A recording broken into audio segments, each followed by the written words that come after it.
नमः शिवाय। हर हर महादेव। जय शंकर की ओम गुरुवे नमः। आज बृहस्पतिवार है, आज सेविंग नहीं करते। अरे क्या कर रहे हो शनिवार के दिन? क्या तुम्हें पता नहीं, शनिवार के दिन नाखून नहीं काटते हैं। कल काटना, कल संडे है। तुम्हें कुछ भी पता नहीं है क्या? बेड पर बैठकर पैर हिलाना कितना अशुभ होता है। राहु काल में कहीं आना जाना नहीं चाहिए, यह भी तुम्हें नहीं पता। यही सब बातें सुनते आ रहे हो ना आप सब कथावाचकों से। और अब तो मोबाइल में भी इतना कुछ भरा पड़ा है इन बातों से, और उन्हें अपने जीवन में और अपने परिवार के सदस्यों पर लागू करने का प्रयास भी निरंतर करते रहते हो, है ना? इन्हीं बातों का अंधा अनुसरण भी करते रहते हो। सही कहा ना मैंने? पर इन सब बातों का वैज्ञानिक तथ्य का पता नहीं होता है। पता है वैज्ञानिक तथ्य क्या है इनके?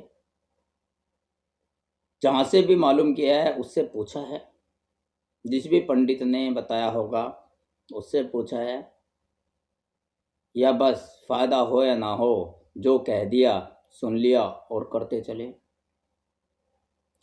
कुछ लोग बड़ी मेहनत भी कर रहे हैं आपको इन दखनियाने सी बातों से बाहर निकालने का, समझाने का। सोशल मीडिया पे वीडियो भी वायरल करते हैं बना के, बहुत प्रयास कर रहे हैं, बहुत मेहनत कर रहे हैं आप लोगों के आंखों पे से ये अंधविश्वास की पट्टी हटाने की। लेकिन क्या करें, असफल। आपके समझ में तो उनकी बातें आती ही नहीं। आपको इन बातों के सही तथ्यों के बारे में यदि कोई सही से समझाता भी है तो आप उसी का अपमान करने पर उतारू हो जाते हो। यही अंधा अनुसरण ही तो आपके दुखों का कारण है। आप उदाहरण देते रहते हो कि मोबाइल गूगल पर ये है वो है, मोबाइल ना हुआ कोई अवतार हो गया, श्री कृष्ण की तरह कि जो देखो वो मोबाइल पे ढूंढ लो और सबको चर्चा करने लो बिना सोचे समझे। जो हम किताब से पढ़ते हैं वो जानकारी है, और जब उस पर चलते हैं, उस पर चलकर अनुभव प्राप्त होता है, रिजल्ट निकलता है, यथार्थ जानकारी होती है कि वास्तव में ये सिद्ध है नहीं है, सिद्ध हो जाता है, प्रमाणित हो जाता है कि ये सही है, सत्य है, उसे ज्ञान कहते हैं, अनुभव कहते हैं। अनुभव कोई शेयर नहीं करता, बस इधर से सुनी, इधर से ली, किताब से पढ़ी और तोते की तरह दूसरे को बता दी। अगर पूछा जाए ये सब किस शास्त्र में लिखा है, तो आप लोग कहते हो ये सब मोबाइल शास्त्र में लिखा है। सोशल मीडिया पर ग्रुप बनाकर लोग दिन भर ठेलते रहते हैं, पेलते रहते हैं, अपने विचार पेलते रहते हैं। नकल नकल नकल नकलची बंदर की तरह। जबकि एक कहावत है, नकल में भी अकल चाहिए, पर अकल का तो इस्तेमाल ही नहीं करते। इधर से ली, इधर लगा दी। कुछ तो केवल टीआरपी बढ़ाने के लिए सोशल मीडिया, यूट्यूब वगैरह पर वीडियो कहीं से पढ़ी और दे दी। पढ़ो, पढ़ना अच्छी बात है, शास्त्र पढ़ना अच्छी बात है, अच्छी किताबें पढ़ना अच्छी बात है, लेकिन उनका अंधा अनुसरण करना गलत है। उन पर चलो, देखो क्या ये सत्य है, सही है। अगर ये किसी मंजिल पर नहीं जाती, कोई रिजल्ट नहीं मिलता, या जो किताब में लिखा हुआ है कि इसके करने से ये फल मिलेगा और प्राप्त नहीं होता, तो छोड़ दो, असत्य है। पहले उसका अनुभव करो, फिर दूसरों को समझाओ। इस दिन बाल मत काटो,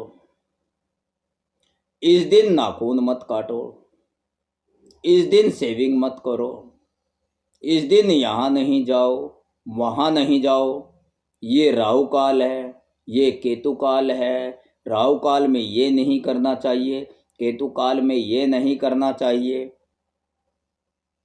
पता किसी को नहीं है। बस ज्ञान बांट रहे हैं मोबाइल पर बैठे हुए।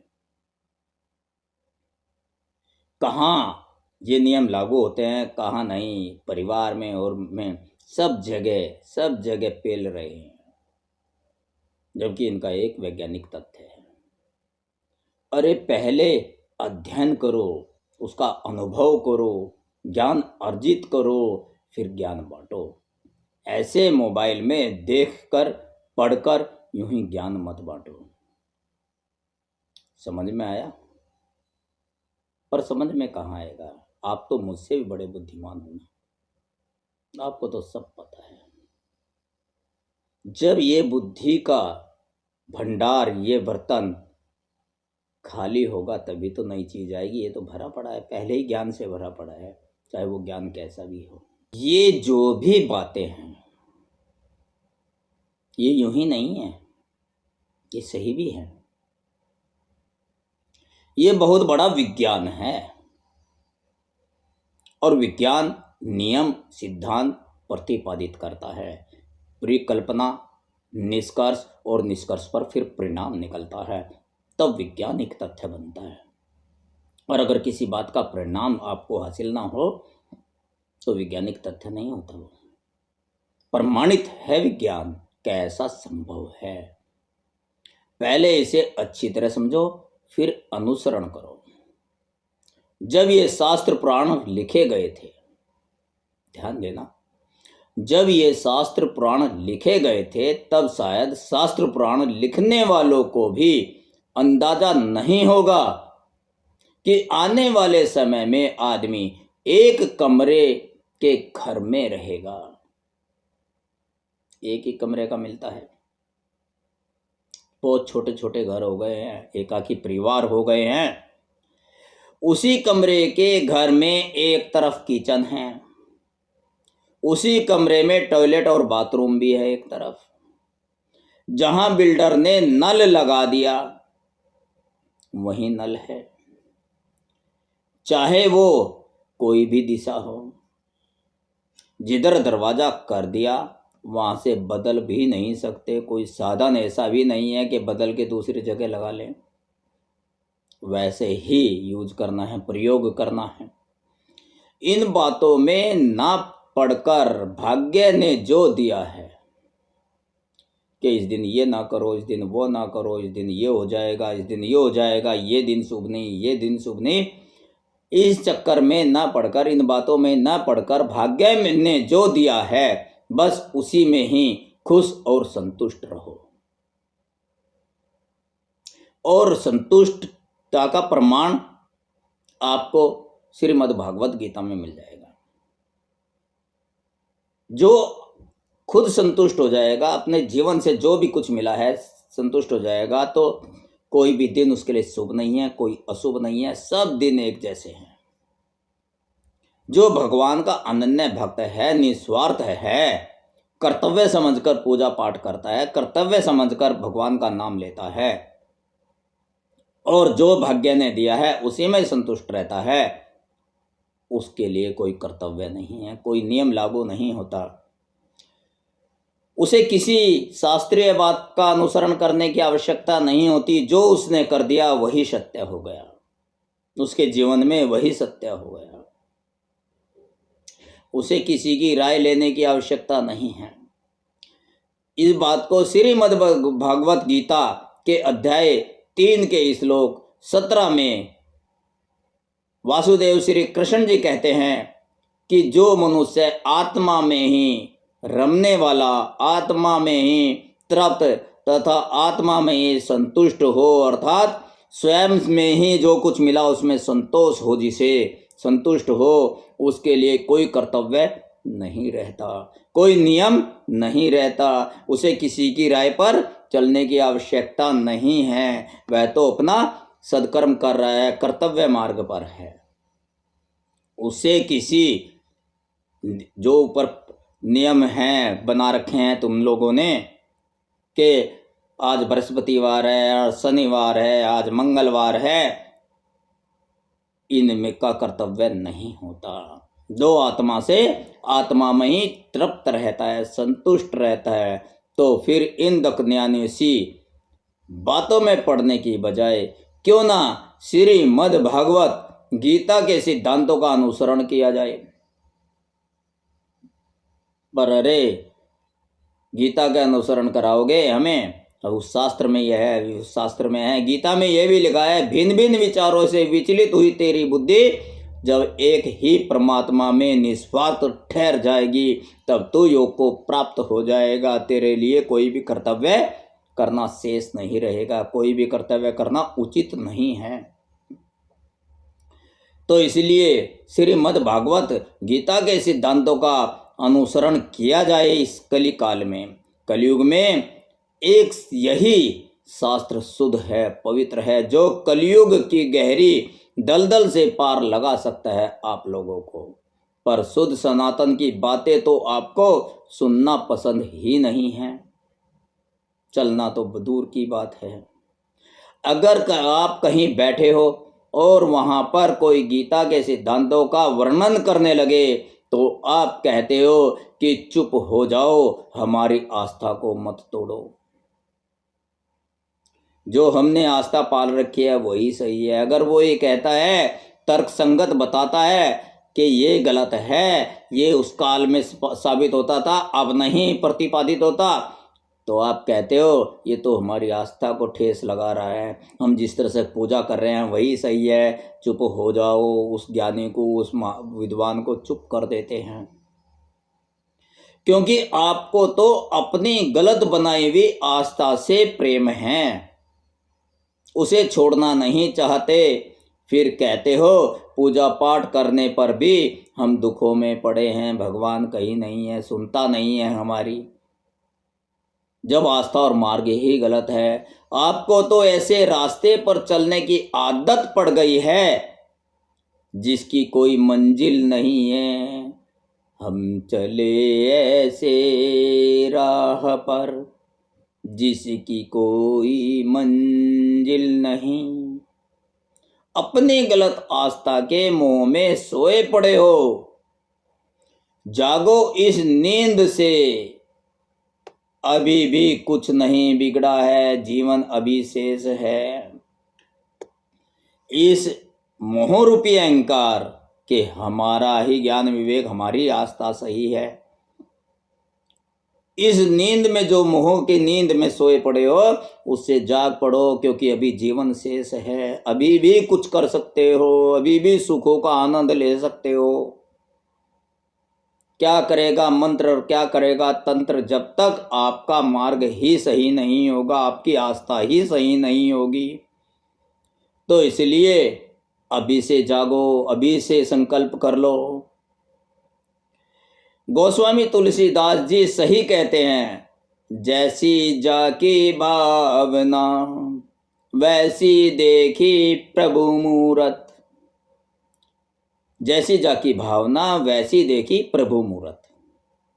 आपने भ्रम का अहंकार पाल रखा है, जिसकी जैसी भावना है उसने अपनी आस्था वैसी ही बना ली है। कोई मांसाहारी है, वो मांस चढ़ाने लगा, मांस की आस्था बना ली, जीव हत्या करने लगे। किसी की आस्था है कि ये करूं, इस तरह से करूं, सारा दिन दीपक जला कर रखूं और दूसरों की बुराई करता रहूं। अखंड ज्योत जला लेते हैं घर में और कहते रहते हैं, अरे पड़ोसी का नहीं देखा तुमने, पड़ोसी ऐसा है, पड़ोसी वैसा है, मेरा देवर ऐसा है, मेरा जेठ ऐसा है, मेरी ननंद ऐसी है, मेरी भावज ऐसी है। 70 बुराई करते रहते हैं, अखंड ज्योत जला रखी है। उस अखंड ज्योत का केवल दिखावा है कि ये केवल दिखावट की आस्था है, अंधविश्वास है। अरे कर्म भी तो सही करो, कर्म यानी कि विचार भी तो सही रखो। सदमार्ग का अनुसरण कर रहे हो तो सदमार्ग पर चलो भी तो, वैसा ही विचार वैसा ही दिमाग भी तो रखो, अंतःकरण अपना शुद्ध भी तो रखो। क्यों निंदा करते हो दूसरे की, निंदा स्तुति में समय बिताते हो, अपनी एनर्जी नष्ट करते हो। तो इस भ्रम के अहंकार से निकल जाओ जो आपने पाल रखा है। जब तक यह अहंकार मिटेगा नहीं तब तक आपकी समझ में सही गलत का भेद आएगा नहीं। तो इसलिए जब तक आखिरी सांस तक है तब तक तुम्हारे पास आस है। जब तक है आखिरी सांस तब तक है आस ही आस। तो अभी भी कुछ नहीं बिगड़ा, अभी जीवन शेष है करने के लिए। जो काम करने के लिए मानव तन लिया है उसको करते चलो और मर्म समझो सनातन धर्म का। सत्य सनातन धर्म को बिगाड़ो मत। आप कहते हो सत्य सनातन धर्म और आपने हिंदू धर्म कर लिया है। धर्म केवल एक है, सत्य सनातन। बाकी सब पद्धतियां हैं, नियम हैं, आचरण हैं, व्यवहार हैं। वो कोई धर्म नहीं है। धर्म केवल सनातन है, यानी कि इस ब्रह्म को जानना ही धर्म है। तो अपनी आस्था को देखिए, सही गलत का भेद समझिए। अंधानुसरण मत कीजिए, अंधविश्वास में मत पड़िए। अंधा विश्वास मत कीजिए, आंखों देखी पर विश्वास कीजिए। कबीरदास जी ने बहुत बढ़िया बात कही है, तू कहता कागज लेखी, मैं कहता आंखों देखी। कागज लेखी झूठी हो सकती है, आंखों देखी नहीं है। जब तक कागज लेखी को आंखों से नहीं देख लो, तो अपने जीवन में ना उतार लो, उसका लाभ हानि ना समझ में आ जाए, तब तक उसका अनुसरण करना अंधा अनुसरण ही है।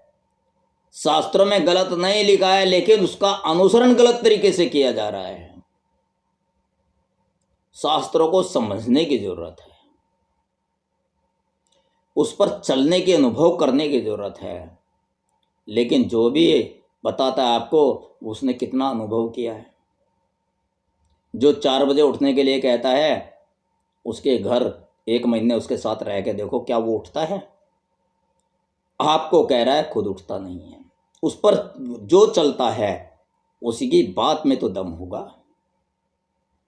किसी ने किताब में से उठाया और मंत्र दे दिया, वो जीवंत मंत्र कहाँ है? उसने सिद्धि कहाँ किया है? सत्यनारायण की कथा करते हैं। सत्यनारायण यानी कि सत्य का आचरण करना है। सत्य का आचरण करते नहीं है। संकल्प लेना है, सत्य का आचरण करूंगा था जिंदगी, तो वही सत्यनारायण की कथा कर सकता है, उसे ही फल मिलेगा। आपके घर में सुख शांति रहे, वंश वृद्धि रहे, सुखी जीवन रहे, आनंदित रहे। मेरी दुआ प्रभु से है, प्रभु सभी के जीवन में सुख आनंद हो, दुख की अनुभूति ना हो। दुख आता है लेकिन उसे सहन करने की शक्ति भी दो प्रभु। सबको सद्बुद्धि दो। रघुपति राघव राजा राम, पतिते पावन सीताराम। सभी को सम्मति दो भगवान, ईश्वर अल्लाह तेरे नाम। ओम नमः शिवाय। हर हर महादेव। जय शंकर की। ओम गुरुवे नमः।